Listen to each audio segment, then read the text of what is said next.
Welcome to Pharmacovigilance Podcast. I'm your host, Julia Appelskog, and we're going to speak today about XEVMPD, data safety and strategy. And I have my guest in studio, Calin Lungu, who is the been expert in the XEVMPD for the last 20 years. Please introduce yourself. Yes, thank you, Julia. It's a pleasure to be for the first time on one of your podcasts.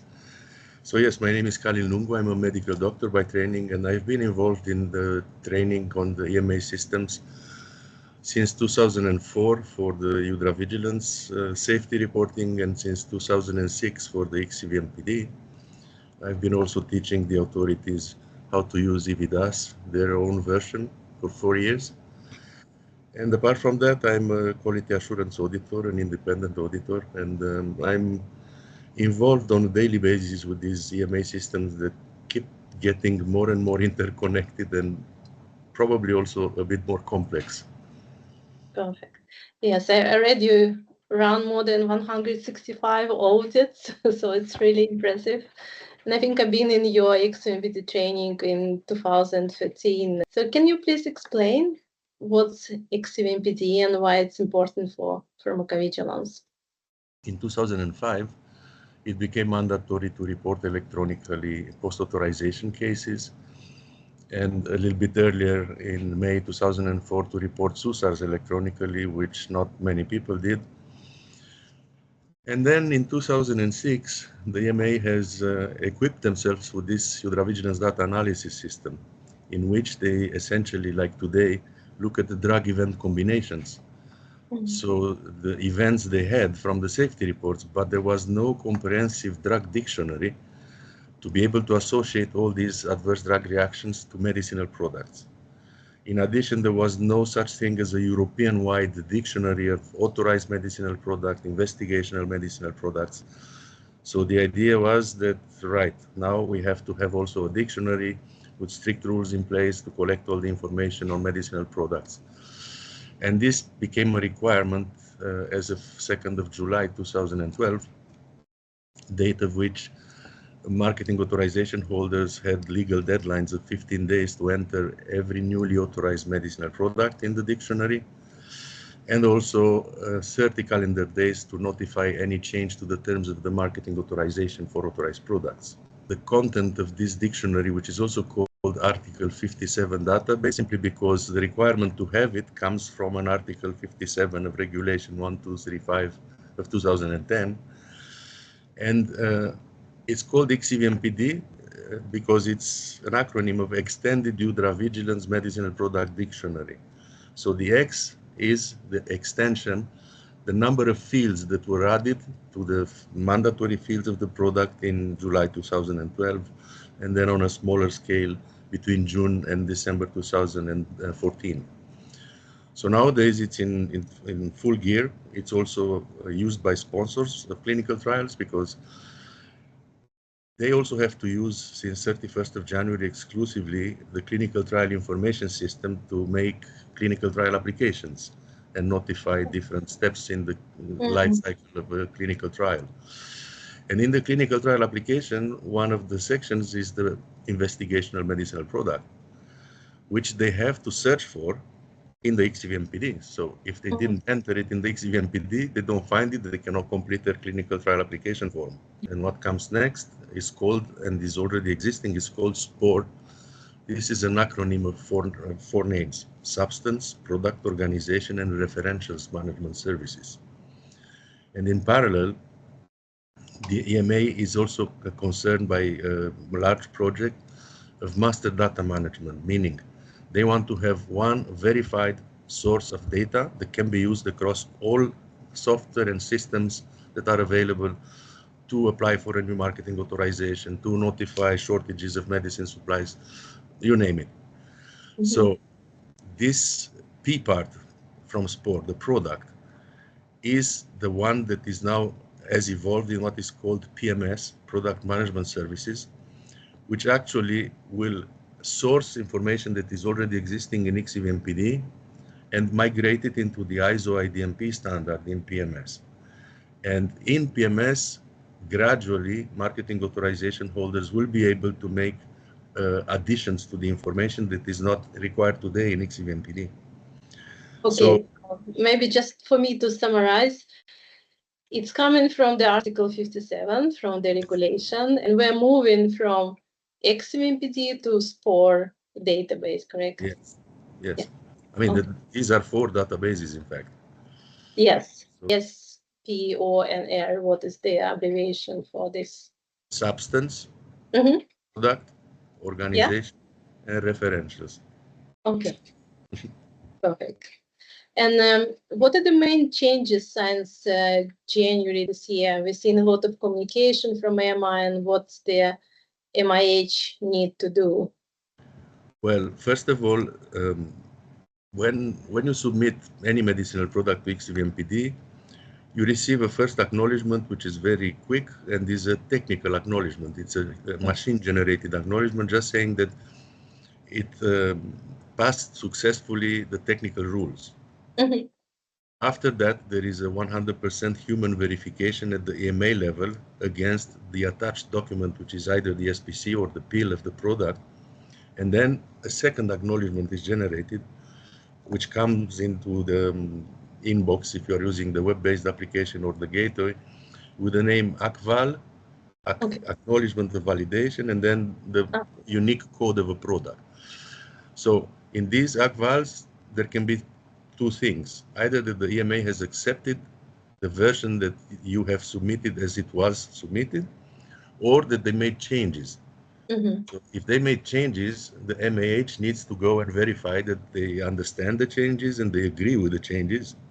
And also this should serve as a continuous improvement for them to see what they did not do correctly. And according to the legal notice for Article 57, it's the marketing authorization holder's responsibility to ensure the completeness and accuracy of the data from the XEVMPD. So if the EMA changes something, the MAH has the possibility to reject the change if it's incorrect. So they have to do this via the service desk. Yeah.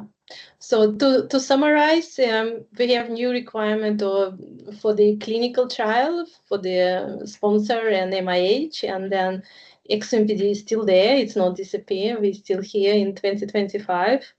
And is there any clarification regarding the timelines or changes to interface for this database? At the moment, no. I mean, the interface is clearly available for PMS, for the new version of the product part.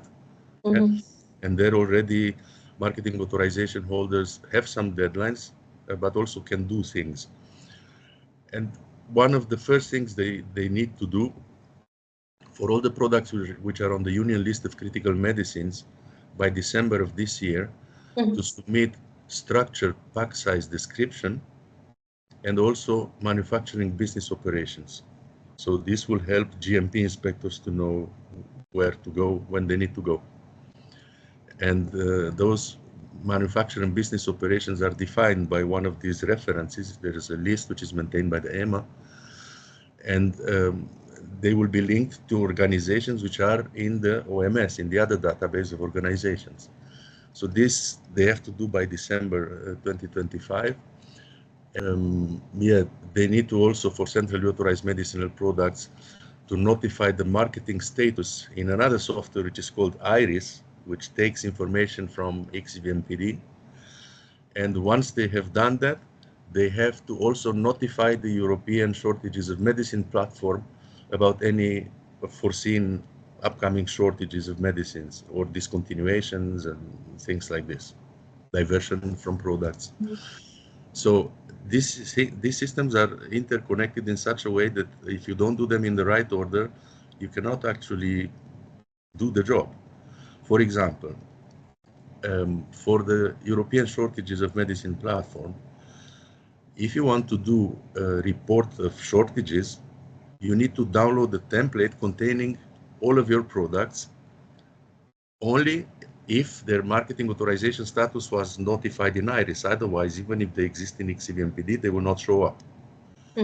Yes. So in IRIS, for the moment, it's only available the possibility to to notify the marketing status of the product for centrally authorized products only.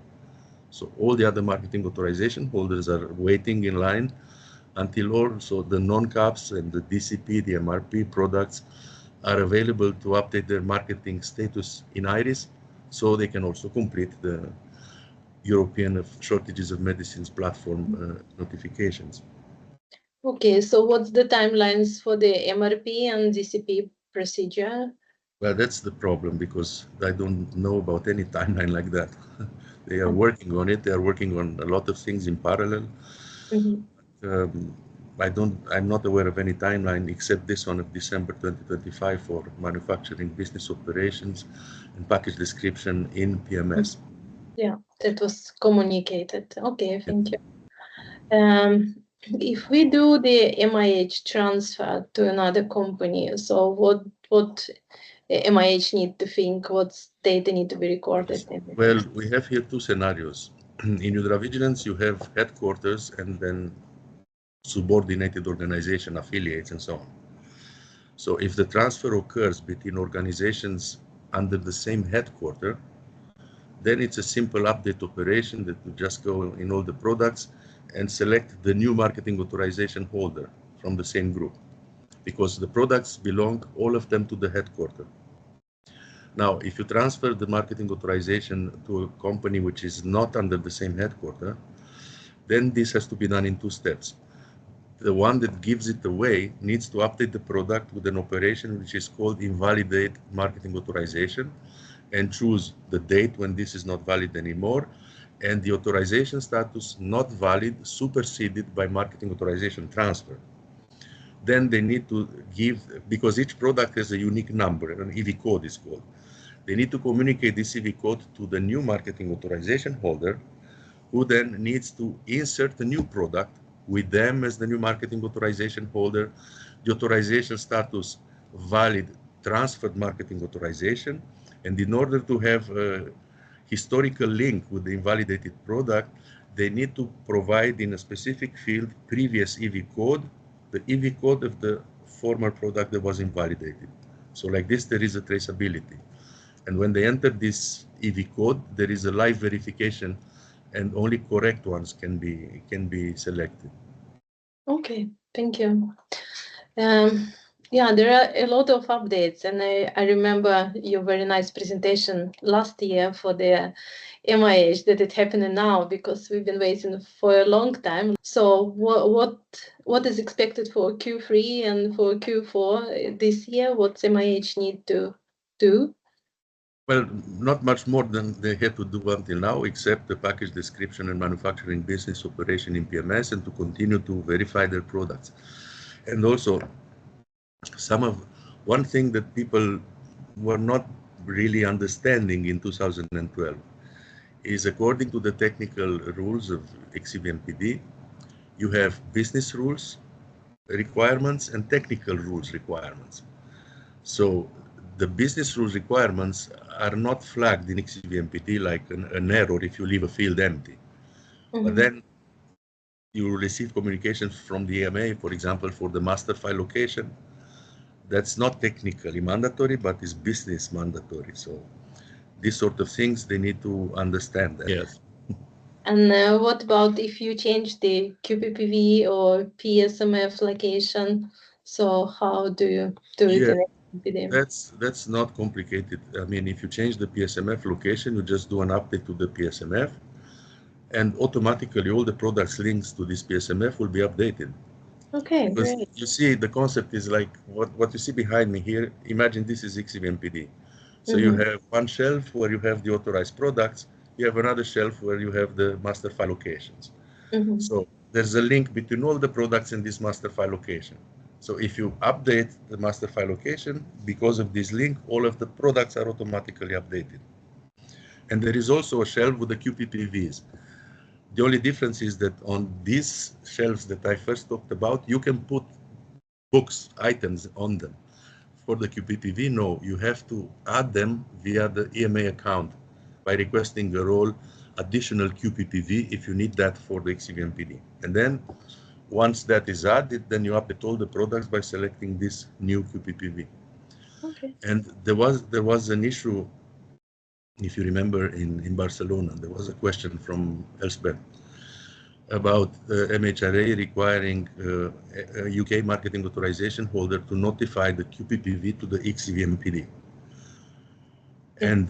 And they got very confused, because if they ask to register EU QPPV, well, that's not a UK QPPV, and the EMA service desk will reject it. But this other role, additional QPPV, this doesn't go in the hands of EMA for approval. It's the EU QPPV that approves it. And then it can be mentioned in the products from the UK. Yes. Yeah. And if people want to learn more about this process, so where they can find the information, are there any trainings available? So we have some of these XEVMPD courses available. They are published on the EMA's website in the section training. So you have navigating human medicine post-authorization, then you have data submission on medicines. Somewhere in there you find Article 57 guidance, and in there is a subsection called training. Mm-hmm. There you have all these online trainings that we do.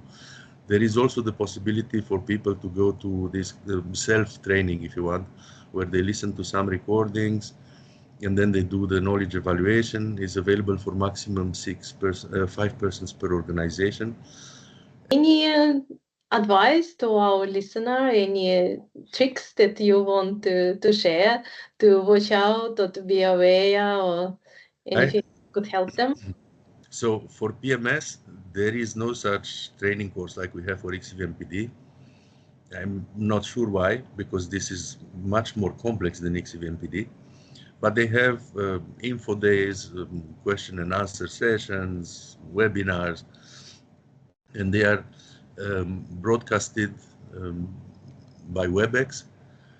If you go onto the EMA's page where they have news and events, and then you search by PMS, then you can see the old ones, you can access the recordings, you can download the presentations, and you can register for the new ones. Then they have the EPI, the electronic patient information, which will result in a QR code on a box where, okay, if the patient is not too old and knows how to scan a QR code, yeah, they can obtain the labeling in any language of the European Economic Area.